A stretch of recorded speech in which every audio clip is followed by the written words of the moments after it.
Just one because I know my mom. Oh, we started. This is a bad idea. Oatmeal! I'm not for this, but I'm doing it anyways. But you don't even have to eat that much. Just a little bit. What do you do? Just put as much as you can in your mouth and try to swallow it.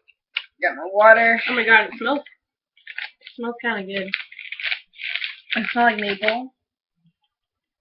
Yeah, it does smell pretty good. But You first, since I went first last time.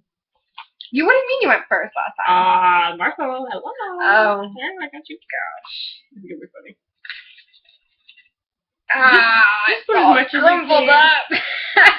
And it's not cooked.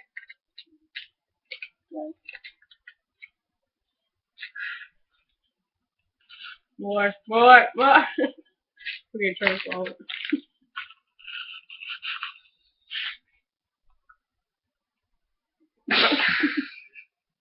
That's actually really gross. It's actually pretty bad. It's like sawdust.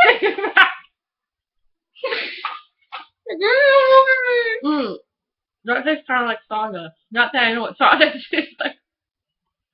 What? No. Oh. Did you swallow it? No. I don't think I can swallow it. Okay. 1, 2, 3, go. Oh crap! That's so nasty. This did not taste as good as I expected it to do. I swallowed it. That was gross. Why did you spit your oatmeal all over me? I'm sorry, I can't help it.